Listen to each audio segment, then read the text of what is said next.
Literacy and Play, a PBL presentation by Diya, Lauren, Fahmeda, and Michelle.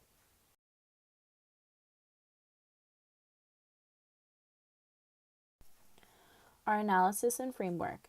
How can literacy and play be implemented in the preschool classroom together? What early childhood planning models could be used to both assess and help implement literacy in the classroom? What are the dominating theories that support implementing literacy through play? And what are the different ways that play is represented and interpreted? Let's meet our teacher. This is Miss Bumblebee. She is a recent ECE graduate who is familiarized with the standards-based approach of early learning and basic theories of early learning. She has been asked to create a program for preschool-kindergarten children, which is aged 2.5 to 6 years, that implements literacy and play. The program must be culturally and religiously friendly and inclusive. There must also be a method for Miss Bumblebee to assess her program and see where and how it can be improved.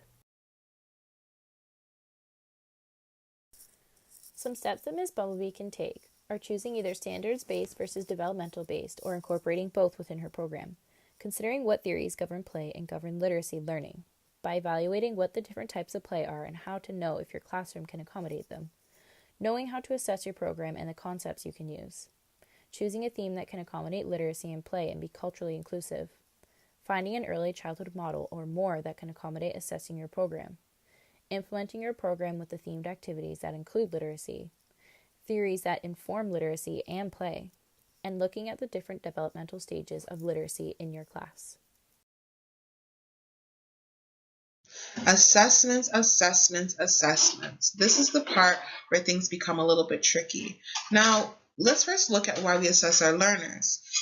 To make sure that the key ones are to ensure that we are improving on their learning so that we children help become self-regulated, to build on their prior learning that they have developed from their home life, and in order to provide them with a strong basis for successful learning throughout their lives.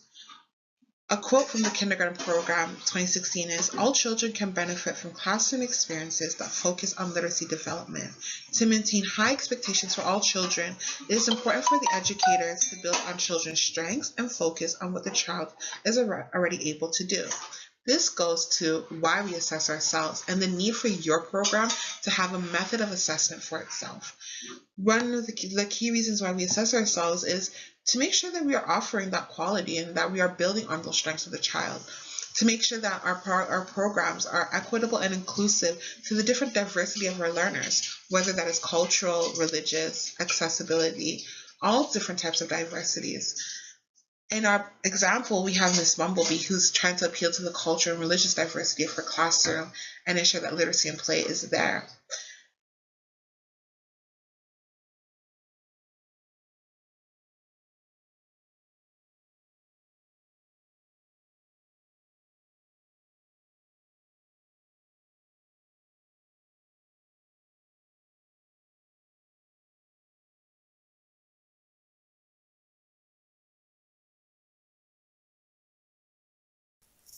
When assessing children within our program, it is important to know the different resources we can use. Some of these resources are the Ministry of Education of Ontario, the Kindergarten Program of 2016, and the Elective Ontario, which means early learning for every child today.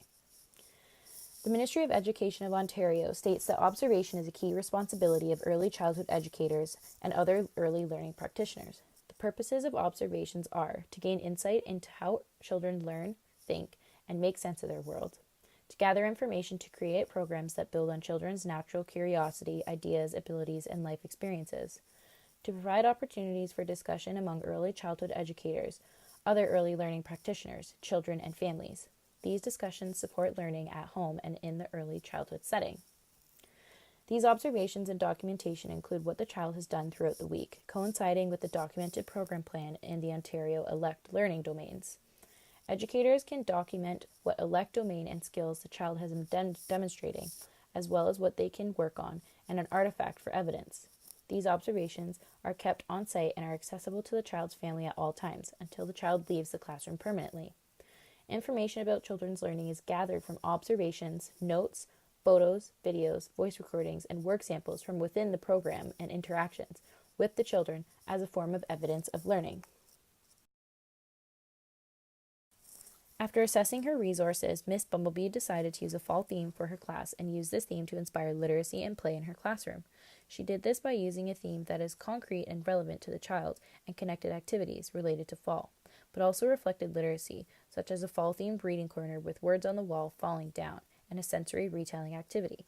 Using the resources and information Miss Bumblebee found, she redesigned her entire classroom and implemented activities using an autumn theme. These are some examples of activities and environmental changes Miss Bumblebee incorporated. Miss Bumblebee chose a theme because it is relevant and relatable to the child's environment and creates a point of connection for them and with their literacy. It creates a point of play and literacy by using concrete environmental materials to connect with learning literacy fundamentals. The following are the resources we have found to support literacy and play in the classroom for Miss Bumblebee.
To promote some critical thinking and thought amongst our classmates, here is some food for thought. As an educator, what would you do to incorporate literacy into your classroom through play?